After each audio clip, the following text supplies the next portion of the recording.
श्री शिवाय नमस्तु भयम। दोस्तों, जैसा कि आप सभी लोग जानते हैं कि 20 जुलाई 2026 आषाढ़ मास महीने में पड़ने वाली गुप्त नवरात्रि सप्तमी तिथि है और आषाढ़ महीने की सोमवार व्रत है और हमारे हिंदू धर्म में इसका बहुत ही बड़ा और विशेष महत्व होता है।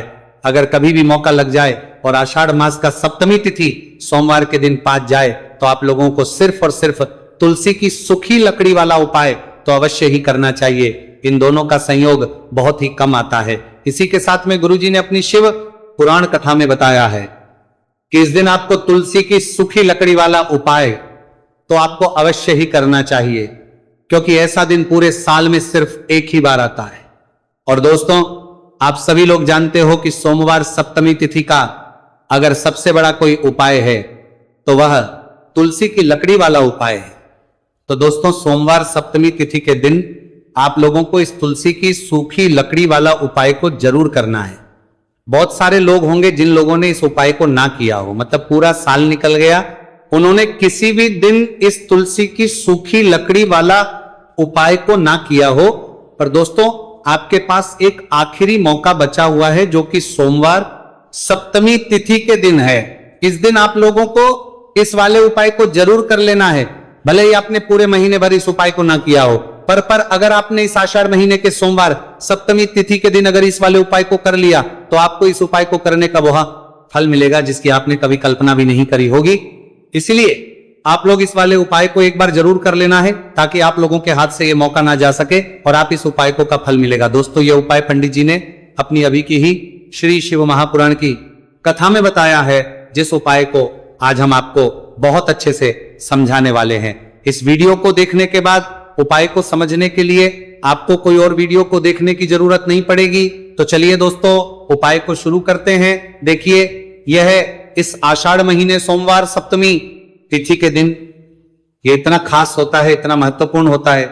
देखा गया कभी कभी बड़े बड़े पूजा पाठ अनुष्ठान से जो कि मनोकामना पूर्ण नहीं होते, वहां आषाढ़ महीने के सोमवार सप्तमी तिथि के दिन एक छोटे से उपाय करने से ही आपकी मनोकामना पूर्ण हो जाती है। और बहुत सारे लोगों ने इस उपाय को किया भी है, पर उनको इस उपाय को करने का फल भी जरूर मिला है। अगर आप लोग भी पूछी जाए इस उपाय को करना चाहते हैं तो आप इस उपाय को पहले अच्छे से समझ लेना, सुन लेना, उसके बाद करना। इस उपाय का फल जरूर मिलेगा। और इस उपाय को कर लेने से आपके घर में चाहे किसी भी प्रकार की दुख और समस्या क्यों ना चल रही हो, आपको उसका कारण भी नहीं पता है कि भाई ये समस्या किस कारण से चल रही है, उसका कुछ भी कारण हो सकता है। जैसे पितृदोष हो सकता है या किसी भी तरह का मंगल दोष भी हो सकता है। तो इस दिन आप लोगों को ये वाला उपाय कर लेना है। ये एक ऐसा उपाय है जिस उपाय को अगर किसी विशेष दिन पर किया जाए तो भाई उस विशेष दिन का जो है तो हमें मिलता ही मिलता है। पर हमने उस दिन पर इस उपाय को किया है तो हमें उससे भी बड़ा फल मिलता है, और फल बहुत जल्दी मिलता है, क्योंकि आप इस उपाय को बहुत ही बड़े और विशेष दिन पर कर रहे हो। तो चलिए अब उपाय के बारे में बात करते हैं, लेकिन उससे पहले आप लोगों को यह जानना आवश्यक है कि आखिर ये उपाय किस समय करना है, किसको करना है और कैसे करना है। तो चलिए हम आगे आपको वीडियो में एक एक कर ये बता देते हैं। लेकिन अगर आप लोग हमारे चैनल पर पहली बार आए हैं या फिर मेरी आवाज आज पहली बार सुन रहे हैं तो हमारे चैनल को सब्सक्राइब जरूर कर लेना, और इस वीडियो को लाइक करके कमेंट बॉक्स में श्री शिवाय नमस्तु भयम ओम नमः शिवाय जरूर टाइप कर देना। तो दोस्तों, इस तुलसी की सूखी लकड़ी वाला उपाय को हमें सोमवार सप्तमी तिथि के दिन कैसे करना है, किसको करना है, किस समय करना है और कहां पर करना है, ये सारे सवालों के जवाब आपको इस वीडियो में मिल। और जो ये वीडियो देखेगा भाई, उसको तुलसी की सूखी लकड़ी वाला उपाय जरूर करना चाहिए, क्योंकि इस दिन काला तिल का भी बहुत ही बड़ा और विशेष महत्व होता है। और जब बात आ जाए तुलसी की सूखी लकड़ी वाला उपाय की, तो ये सोने पर सुहागा वाली बात हो जाती है और ये बहुत ही बड़ा उपाय होता है। अब दोस्तों, इस तुलसी की सूखी लकड़ी उपाय को आखिर करना किसको है, सबसे पहले हम लोग वो बात जान लेते हैं। तो देखो, घर की जो बड़ी माताएं बहन होती हैं, उन माताओं बहनों में से कोई भी एक बड़ी माता बहन इस वाले उपाय को कर सकती है। और दोस्तों, अगर आप चाहें तो अपने घर में से सभी सदस्यों को भी इस उपाय को करवा सकते हैं। अगर किसी व्यक्ति की खुद की कोई मनोकामना है, खुद की कोई दुख और परेशानी है जो कि वो अपने लिए ही करना चाहता है इस वाले उपाय को, तो वो खुद अपने लिए भी कर सकता है। बाकी अगर कोई घर में से ऐसा है जो कि अपने पूरे घर परिवार के सुख और शांति के लिए ये वाला उपाय करना चाहता है तो भाई वो भी कर सकता है, उसमें भी कोई दिक्कत नहीं। कहने का मतलब यह है कि इस उपाय को हर एक सदस्य भी कर सकता है और पूरे घर परिवार के सदस्य के लिए घर की बड़ी माताओं बहनों में से कोई एक माता बहन भी कर सकती है। माताएं बहनें अगर घर में उपस्थित ना हो या वो ये वाला उपाय ना कर पा रही हो तो फिर घर का कोई बड़ा सदस्य भी इस तुलसी की सूखी लकड़ी वाला उपाय को कर सकता है, चाहे फिर वो पुरुष ही क्यों ना हो, उसमें कोई दिक्कत वाली बात नहीं है। उसके बाद में दोस्तों जो अगला प्रश्न निकल कर आता है वो ये आता है इस उपाय को लेकर कि आखिर इस उपाय को हमें किस समय करना है, सुबह के समय करना है कि शाम के समय करना है। तो देखो इस वाले उपाय को आप लोग सुबह के समय भी कर सकते हो और शाम के समय प्रदोष काल में भी कर सकते हो। अब अगर आप पूछो कि भाई साहब सबसे उत्तम समय कौन सा रहेगा इस तुलसी की सूखी लकड़ी वाला उपाय को करना है, का तो हम बस यही कहेंगे कि इस उपाय को आप सुबह के समय करेंगे तो ज्यादा बेहतर होगा। बाकी अगर प्रदोष काल शाम के समय भी करेंगे तो भी अच्छा होगा, उसमें कोई भी दिक्कत वाली बात नहीं है। तो अब दोस्तों जो अगली सबसे बड़ी और महत्वपूर्ण बात आती है वो ये आती है कि सुबह अगर हम उपाय को करेंगे तो हमें कितने बजे से लेकर कितने बजे तक के बीच में करना है, और शाम के समय प्रदोष काल में करेंगे तो हमें कितने बजे से लेकर कितने बजे के बीच में करना है। तो देखो सुबह जितनी जल्दी हो सके आप उपाय को करने की कोशिश करना। बाकी अगर किसी कारणवश लेट भी हो जाओ, थोड़ी देर भी हो जाए तो 10 या 11 बजे तक भी आप उपाय कर लेना, पर 12 बजे से ज्यादा देरी ना हो, ठीक है, इस बात का ध्यान रखना। उसके बाद में दोस्तों अगर शाम के समय प्रदोष काल की बात करें, प्रदोष काल का जो समय है होता है वह शाम के 6 बजे से शुरू हो जाता है, मतलब शाम 6 से लेकर 7 के बीच का जो समय होता है यह समय प्रदोष काल का समय होता है। तो आप इस उपाय को 7 या 8 बजे के बीच में भी कर सकते हो, मतलब शाम के 6 बजे से रात 8 बजे के बीच में आप कभी भी इस वाले उपाय को कर सकते हो, उसमें कोई भी दिक्कत वाली बात नहीं है।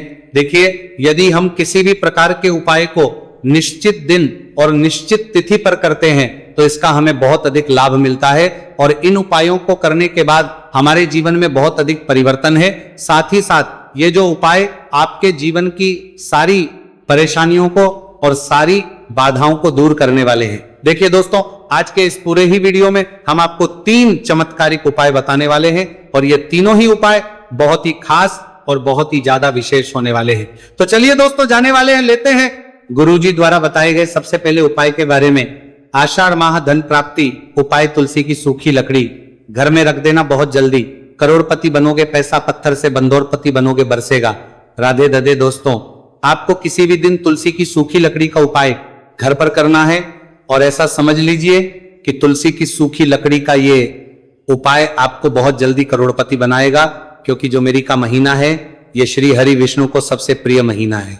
तो देखिए स्कंद पुराण में आता है कि भगवान विष्णु को सबसे प्रिय अगर कोई महीना है तो वह आषाढ़ का ही महीना है, और आषाढ़ के महीने में तुलसी के उपाय रातों रात आपके भाग्य को चमकाते हैं। ऐसे में आज की वीडियो में हम आपको तुलसी के ऐसे उपाय बताने जा रहे हैं जो रातों रात आपका भाग्य चमकाएंगे और बहुत जल्दी आपको महाधनी बनाएंगे। तो देखिए श्री हरि विष्णु प्रसन्न होते हैं जब भी आप माँ तुलसी से जुड़ा हुआ कोई भी उपाय करते हैं, माँ लक्ष्मी प्रसन्न होती है जब आप श्री हरि विष्णु को प्रसन्न करते हैं। अब आज की वीडियो में जो उपाय हम आपको जा रहे हैं, इस उपाय को करने से श्री हरि विष्णु तुरंत प्रसन्न होते हैं और सीधे सीधे आप माँ लक्ष्मी को प्रसन्न कर लेते हैं। आपके जीवन में आप खुद अपने सौभाग्य को प्रसन्न कर लेते हैं। इसकी तरफ करने के भी आपके जीवन में आप खुद अपने सौभाग्य को प्रसन्न कर लेते हैं, प्राप्त कर लेते हैं इस छोटे से उपाय को करके। तो देखिए सबसे पहले बात कर लेते हैं कि जो माँ तुलसी है, इनके बिना श्री हरि विष्णु का पूजन और श्री हरि विष्णु का भोग दोनों ही अधूरे हैं। जब भी हम श्री हरि विष्णु को भोग कराते हैं, उनको भोग लगाते हैं, उसमें हम तुलसी दल जरूर डालते हैं। एक पत्ता डालेंगे लेकिन तुलसी दल जरूर डालते हैं, क्योंकि बिना तुलसी दल के श्री हरि विष्णु कोई भी भोग स्वीकार नहीं करते हैं। और आषाढ़ के महीने में तुलसी का पूजन करने से व्यक्ति को सौभाग्य की प्राप्ति होती है, उसके घर में कभी निर्धनता नहीं आती है। आप देखिए सबसे पहले तो आपको आषाढ़ के महीने में एक हरा भरा तुलसी का पौधा अपने घर में लगाना चाहिए। अगर पहले से आपके घर में तुलसी का हरा भरा पौधा है तो बहुत उत्तम है, अगर नहीं है तो आषाढ़ के महीने के लिए महीने में एक तुलसी जी का पौधा आप जरूर लेकर आए, क्योंकि सबसे श्रेष्ठ महीना है तुलसी के पौधे को अपने घर में लाकर लगाने के लिए। दूसरी चीज कि देखिए आषाढ़ के महीने में या उससे पहले आपके घर में तुलसी जी का पौधा सूख गया है और अगर तुलसी का पौधा आपके घर में सूखा हुआ है तो उससे कौन पाए हैं जो आप करके रातों रात अपने भाग्य को चमका सकते हैं। तो देखिए, अगर आपके घर में तुलसी जी का सूखा हुआ पौधा है, इसमें आपको हरे भरे पौधे से उपाय नहीं करना। आपके घर में तुलसी जी का अगर सूखा हुआ पौधा है, उसी से आप उपाय करेंगे, इस चीज का ध्यान रखेंगे। तो देखिए, अगर तुलसी जी का पौधा सूख गया है तो आपको क्या करना है, छोटी छोटी टहनियां लेनी है, गिनकर के 7 टहनियां, ठीक है ना। कितनी टहनियां लेंगे? 7 टहनियां लेंगे। थोड़ा सा मौली धागा आपको लेना है और 7 तुलसी की सूखी लकड़ी को एक के अपने अंदर एक यानी गट्ठा टाइप का बनाना है और उसको बांध देना है, ठीक है ना। सारी तुलसी की लकड़ियों को इकट्ठा करना है और मौली धागे से बांध देना है। बांध देंगे कलावा लपेटकर। अब आपको क्या करना है, रोली का, इस तुलसी की सूखी लकड़ी पर आपको करना है रोली का तिलक करेंगे। अगर चंदन है तो थोड़ा सा चंदन लगा दीजिए। अब ये तुलसी की जो सूखी लकड़ी है, ये आपको थोड़ी देर अपने घर के मंदिर में रखनी है, श्री हरि विष्णु के सामने। और एक देसी घी का दीपक आपको श्री हरि विष्णु के सामने लगाना है। दीपक गोल बाती का लगाएंगे और उसमें एक चुटकी पिसी हुई हल्दी डाल देंगे, ठीक है ना। श्री हरि विष्णु को हल्दी बहुत प्रिय, दीपक लगा देंगे। थोड़ी देर बाद जो तुलसी की लकड़ियां हैं उनको ऐसे ही रखा रहने देंगे, तिलक कर देंगे। अब थोड़ी देर बाद आपको क्या करना है, तुलसी की वो जो सूखी लकड़ी बांधी थी कलावे से, मोली धागे से, अब आपको उन्हें उठाना है। एक छोटे से लाल कपड़े में आप इसको रख लीजिए, ठीक है ना। लाल कपड़े में रख लीजिए, पीला कपड़ा हो तो पीले कपड़े में रख लीजिए। रखने के बाद आपको क्या करना है, इसकी पोटली टाइप की बना देनी है। धागे से लपेटकर मोली धागे से पोटली बना लीजिए, आराम से बंध जाती है। अब इस पोटली को आपको कहां रखना है, इसे आपको अपने घर के मुख्य द्वार पर टांगना है, ठीक है ना। अंदर की तरफ, अंदर की तरफ, मुख्य द्वार पर अंदर की तरफ टांग दीजिए और मां लक्ष्मी का ध्यान करिए, श्री हरि विष्णु का ध्यान करिए, उनसे प्रार्थना करिए कि हे धन की देवी महालक्ष्मी, आप मेरे घर में पधारिए और अपनी कृपा मुझ पर बरसाइए। इस तरह से आपको प्रार्थना करनी है और मंत्र बोलना है, ओम नमो भगवते वासुदेवाय नमः 11 बार ये मंत्र बोलना है। एक दीपक आपको जिस दिन भी उपाय कर रहे हैं अपने घर के मुख्य द्वार पर प्रज्वलित करना है। चौमुखी दीपक, 4 बाती का दीपक लगाएंगे और थोड़ी सी हल्दी उस दीपक में भी डाल देंगे। मुख्य द्वार पर दीपक बाहर की तरफ लगाना है, सीधे हाथ पर, ठीक है ना। ये उपाय आषाढ़ में आप करिए और देखिए कि कैसे आप महाकरोड़पति बनते हैं, कैसे आपके पास पैसा आता है और कैसे आपके पास पैसा रुकता है।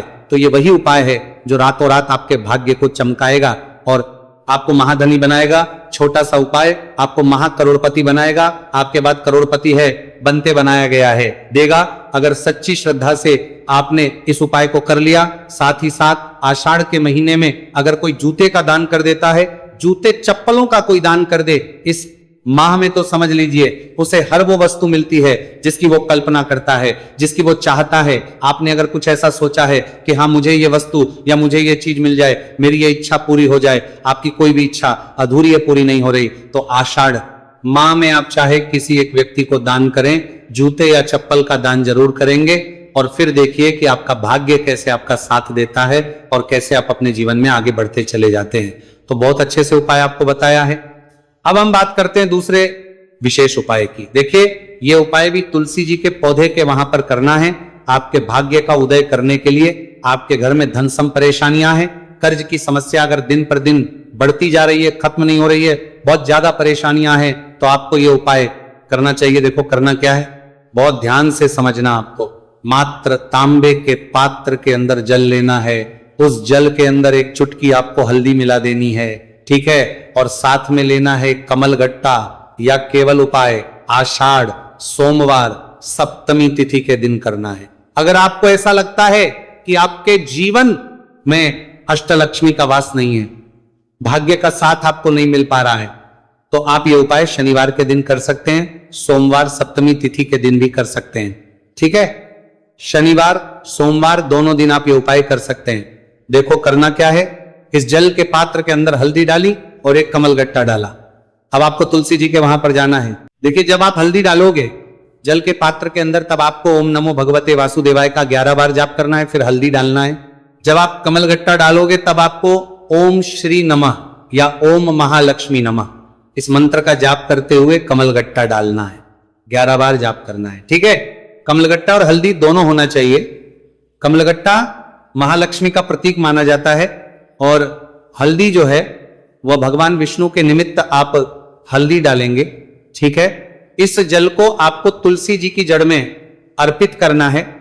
अर्पित करना है ओम नमो भगवते वासुदेवा का जाप करते हुए। बस इतना सा उपाय करना। धन संबंधी को कोई भी परेशानियां है वो सब दूर हो, ऐसी आपको प्रार्थना करनी है।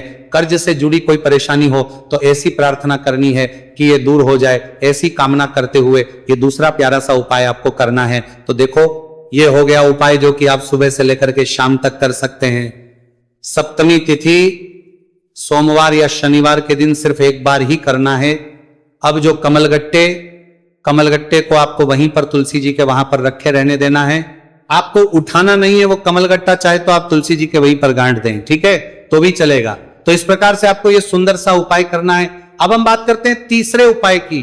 ध्यान ना रखना, ये जो दूसरा उपाय है ये आपको आपके घर में ही करना है, बाहर कहीं पर भी करके आना। ठीक है, घर में अगर तुलसी जी हो तो ही आप ये उपाय कर सकते हैं। अब आपको क्या करना है, भगवान शिव के मंदिर में जाएंगे, जो एक बेलपत्र है वो माता अशोक सुंदर वाले स्थान पर आपको अर्पित करना है। डंडे का हिस्सा जलाधारी की तरफ हो चाहिए, उस प्रकार से आपको यह बेलपत्र अर्पित करना है। जब बेलपत्र अर्पित करोगे तब आपको कुंदकेश्वर महादेव का नाम लेना है, माता अशोक सुंदरी वाले स्थान पर। ठीक है, आप जो चावल के दाने हैं, जो अक्षत लेकर आए हैं, वो भगवान शिव के शिवलिंग पर आपको अर्पित करना है। जब आप अर्पित करोगे तब आपको बृहस्पति शवर महादेव का नाम लेना है। बृहस्पति शवर महादेव ही एक ऐसे महादेव है जो आपके गुरु ग्रह को मजबूत करता है। तो आपको इस प्रकार से अर्पित करना है और अंत में एक लोटा जल धीरे धीरे पतले दरा से बृहस्पति शवर महादेव का स्मरण करते हुए या श्री शिवाय नमस्तु भयम का जाप करते हुए आप अर्पित करें। यह केवल और केवल सोमवार सप्तमी तिथि के दिन किया जाता है और यह उपाय बहुत ही ज्यादा प्रभावशाली है। ध्यान रखना, हल्दी का उपयोग मत करना, चावल में पीला करना है। चावल को तो पीला चंदन ही होना चाहिए। ठीक है, अब ये जो उपाय जो भी करता है निश्चित तौर पर उसके जीवन के सारे अंधकार दूर होते ही होते हैं, उसको सफलता भी मिलती है, बृहस्पति मजबूत होते हैं, किस्मत का साथ उसको मिलने लगता है। ये उपाय प्रदोष काल के समय करते हैं तो और लाभकारी सिद्ध होता है। तो दोस्तों, ये थे पूज्य गुरु जी द्वारा बताए गए कुछ बहुत ही खास उपाय। अगर आपको जानकारी अच्छी लगी हो तो वीडियो लाइक करिएगा। मिलते हैं फिर एक नए वीडियो के साथ। श्री शिवाय नमस्तु भयम।